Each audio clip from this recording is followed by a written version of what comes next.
bien, vous y voilà.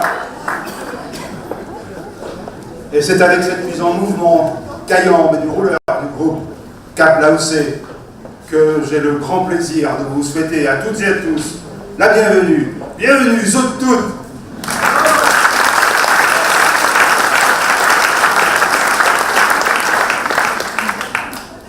Je voudrais remercier, il y a beaucoup de gens à remercier, je voudrais remercier les 150 Réunionnaises et Réunionnais qui sont venus ce matin.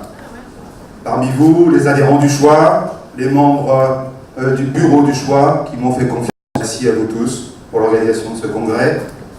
Je voudrais saluer ici la mémoire de quelqu'un, pour beaucoup vous connaissiez cette personne, elle aurait été là avec nous ce matin, c'est le docteur Marie Guénon, médecin psychiatre au CHU de Saint-Pierre qui nous a quitté, pas vraiment quitté, mais un peu quand même, il y a quelques années. Je salue sa mémoire. Elle aurait été là et elle était l'une des premières à m'encourager, à m'inciter à organiser cette manifestation.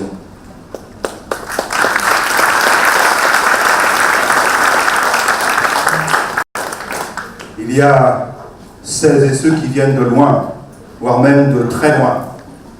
Je voudrais accueillir chaleureusement et remercier Roxana Erickson-Klein qui vient de Dallas, au Texas.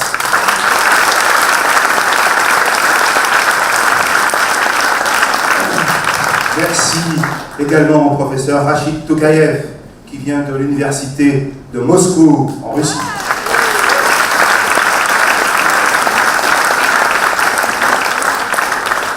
Dan Short vient de Phoenix, en Arizona.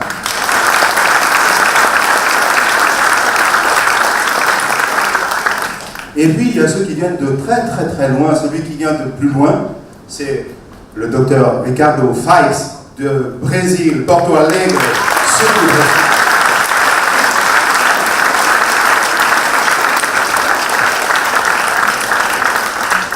Et puis, il y a les Européens. Je voudrais saluer, elle n'est pas encore arrivée parce qu'elle est passée par des petits détours, mais elle va nous rejoindre, Teresa Garcia Sanchez de Madrid.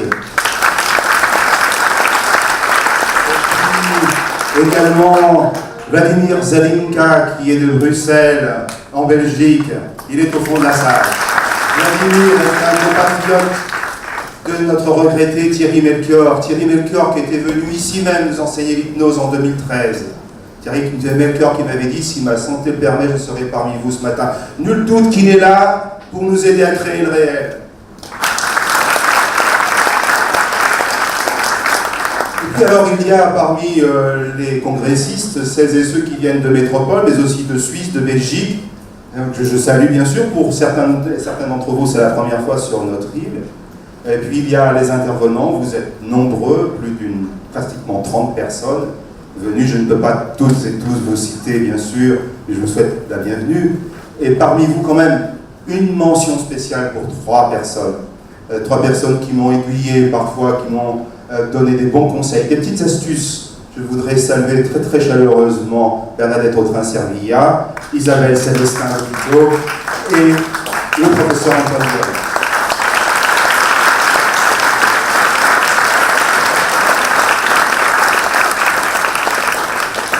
Je voudrais aussi remercier toutes les personnes qui ont aidé à faire des petits paquets, des petites choses, des bons cadeaux aussi. Donc je les remercie beaucoup, bien sûr. Et puis, je voudrais remercier 3 personnes, les 2 traductrices et le traducteur. Donc il s'agit de Daniela Parente da Silva, de James Christie et Antoinette Spasova. Donc Daniela, c'est pour le portugais et l'américain. James, c'est pour l'américain, et Antoinette Spasova, vous l'aurez sans doute entendu dans son nom, c'est pour le russe. Sans eux, sans elle, eh bien, nous resterions dans le fait noir. Donc merci à vous 3 d'être parmi nous.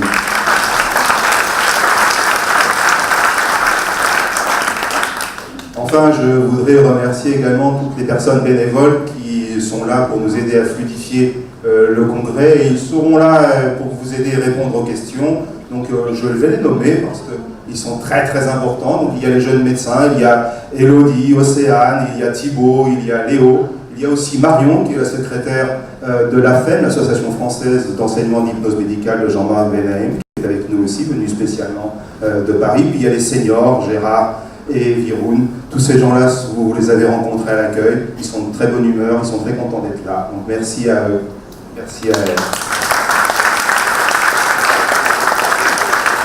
Enfin, il y a mes deux compères, ceux qui m'ont encouragé, qui ont souvent levé mes doutes et qui m'ont, on va dire, porté pour que cette manifestation qui, semble-t-il, est en train de démarrer, se produise réellement. Et donc là, je crois que je ne suis vraiment plus en train de rêver, on est bien d'accord. Et donc, mes deux compères, vraiment, je les remercie du fond du cœur. C'est Thierry Servilla et Jean-Marc Benayem.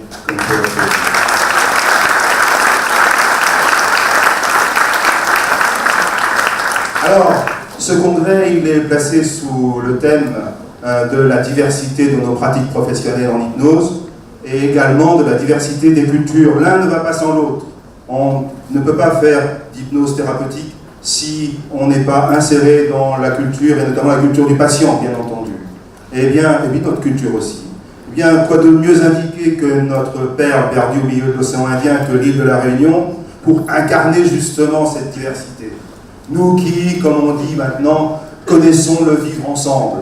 Le vivre ensemble avec nos différentes cultures, la multiplicité des cultures, alors 5 selon la police et 10 selon les organisateurs, en réalité 7 probablement. Et donc nous connaissons cette façon de vivre ensemble avec nos différences, nos singularités, nos désaccords parfois, et en même temps nous avons notre culture commune. Cette culture commune, on pourrait en faire un colloque, on pourrait faire un congrès. Cette culture commune, j'ai retenu 3 choses qui vont évidemment vous parler. C'est d'abord la musique, comme on l'a entendu à l'instant. C'est aussi la gastronomie, n'est-ce pas? Et puis, une certaine façon de se soigner, d'utiliser la nature, les plantes pour se soigner sur notre île. Ce n'est pas uniquement réservé à l'île de la Réunion, mais c'est une de nos caractéristiques. Donc, avant de passer la parole à Jean-Marc Benayem, je vous souhaite à toutes et à tous un merveilleux congrès plein de joie. Merci à vous.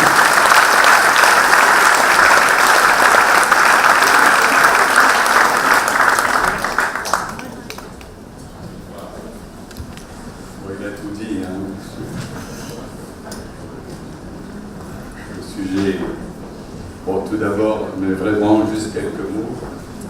D'abord, ben voilà, je suis ravi d'être ici aujourd'hui. C'est agréable. Je suis déjà venu quelques fois. C'est toujours un grand plaisir d'échanger, de communiquer.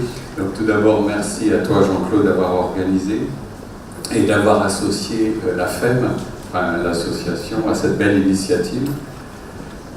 Ce premier congrès, c'est le premier à l'île de la Réunion, donc c'est un vrai événement. Et je sais que pour être passé par là, je sais ce que ça représente comme travail, et comme sacrifice, on peut dire aussi. Mais je vois que grâce à votre présence, tous ces efforts sont récompensés. Je partage aussi évidemment les pensées émues et tristes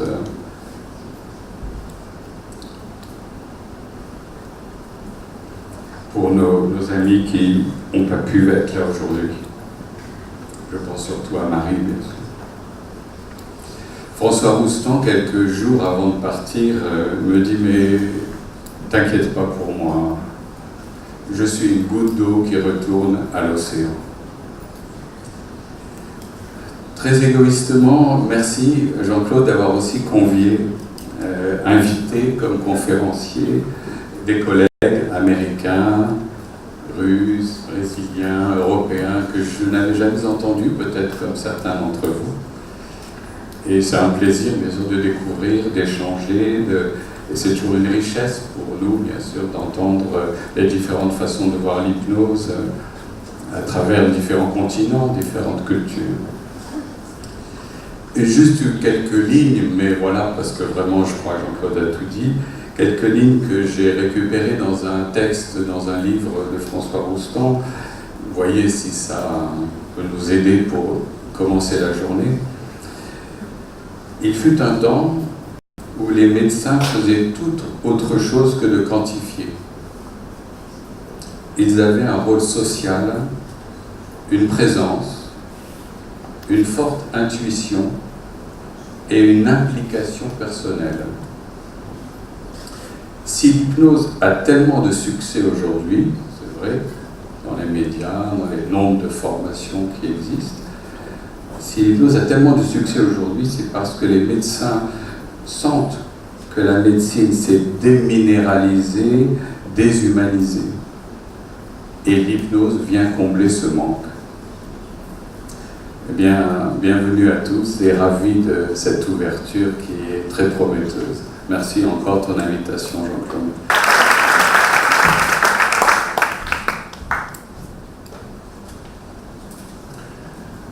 Moi, je crois que la Réunion, c'est un lieu spécial pour l'hypnose. Et j'en ai cherché un peu les raisons, sans trop me prendre la tête non plus. Hein. Mais je trouve 4 raisons déjà qui viennent assez clairement. Une nature sauvage. Le sauvage, c'est ce qui vit dans la forêt, étymologiquement silva. Et par extension, ce qui vit hors du domus, hors de la maison. Et je serais tenté de dire notre conscient, il vit dans la maison, et notre inconscient, il vit dans la forêt, les cascades, les trous d'eau, les formes des nuages. Deuxième raison, les populations diverses, Jean-Claude en a parlé mieux que je pourrais le faire, avec cette coexistence pacifique, avec toutes ces croyances différentes qui cohabitent pour la plus grande richesse de cette culture réunionnaise. Troisième raison, un homme qui est un moteur pour l'hypnose en France, mais qui a investi particulièrement l'île de la Réunion, Antoine Bueil, mon ami et mon compère. Et puis bien sûr, un autre homme qui organise dans une activité bien rythmée la diffusion de l'hypnose thérapeutique à La Réunion, Jean-Claude Lavaux. Et je remercie vivement Isabelle Célestin-Lopiteau de m'avoir fait rencontrer Jean-Claude Lavaux. C'est vraiment une grande rencontre dans ma vie. Au-delà de ça, ce congrès, avec ces présences de personnes si extraordinaires, pour moi, c'est l'occasion de contribuer à ce que j'ai envie d'appeler le renouveau ericksonien. Bien sûr, il y a plein de différences, plein de courants dans l'hypnose, et c'est tant mieux. J'ai plus à cœur le courant ericksonien. Et je trouve que dans notre pays, les introducteurs de l'hypnose, dans les années 80, ils ont fait ce qu'ils ont pu, ils ont fait de leur mieux, mais une large partie du corpus ericksonien n'a pas été encore beaucoup transmise. Et ici, nous font l'honneur de leur présence, deux des quelques personnes qui connaissent le mieux ce corpus ericksonien et qui, depuis quelques années, viennent nous l'enseigner. Ce sera peut-être l'occasion de rattraper des retards qui sont importants dans certains domaines. Le diagnostic des besoins, Erickson disait, la thérapie, c'est de prendre en charge les besoins des patients. Oui, mais comment on fait pour identifier de quoi le patient a besoin? C'est pas si évident que ça. Je n'ai pas appris ça dans mes études de psychiatrie tellement. Un autre domaine où vraiment il y a beaucoup de retard, il y a du boulot sur la planche, c'est le traitement du traumatisme. Beaucoup de méthodes fleurissent parce que aussi le travail d'Erickson sur le traumatisme n'a pas été vraiment transmis encore dans d'autres pays. Il commence tout juste à arriver. Le traitement de la dépression, c'est un autre point qui me tient vraiment à cœur. La Haute Autorité de Santé récemment publiait des documents montrant la situation dramatique du traitement de la dépression dans notre pays. Il y a vraiment du boulot là aussi. Et il est bon de se mettre aussi à étudier soigneusement le travail d'Erickson, les prescriptions ericksoniennes chez les patients déprimés. Souvent, on se raconte ça comme des bonnes anecdotes, mais d'en étudier la logique profonde et la puissance considérable. Je vais faire court parce qu'il y a des trucs, bon, on pourrait dire la transe profonde aussi. On a bien commencé en transe profonde, j'y suis encore un peu avec nos amis musiciens. Là aussi, malgré les efforts de Dominique Méglet, il y a encore du pain sur la planche pour travailler la nécessité de l'hypnose profonde. L'hypnose profonde est nécessaire avec certains patients, ils en ont besoin, j'en suis convaincu, et il faut qu'on développe la formation au travail avec l'hypnose profonde. Et puis, enfin, là sur notre liste, la conception ericksonienne de la relation interhumaine. l'hypnose, ce sont des outils. L'hypnose, c'est une relation particulière. On en prend conscience maintenant, on se met à l'étudier. Et dans d'autres pays, en France, il y a des personnes qui étudient ces caractères particuliers de la relation qui faisait qu'Erikson considérait chaque personne comme une personne unique, comme des empreintes digitales. Et parmi nous, il y a des personnes qui font l'effort de se former à la philosophie, parce que la psychologie n'a pas toujours, c'est la fille de la philosophie, la psychologie n'a pas toujours les outils pour nous former à la relation interhumaine. Et notamment, parmi nous, il y a des personnes qui s'intéressent à la phénoménologie, et c'est un éclairage considérable pour mieux comprendre comment on est d'abord deux personnes ensemble avant qu'on ait des rôles de thérapeute ou de patient. On est d'abord deux personnes, deux êtres humains. Voilà. Mais il y a du travail à faire, mais dans The Fool, ils ne sortent pas petit canard. Mais avec mauvaise herbe, fait bon tisane. Merci.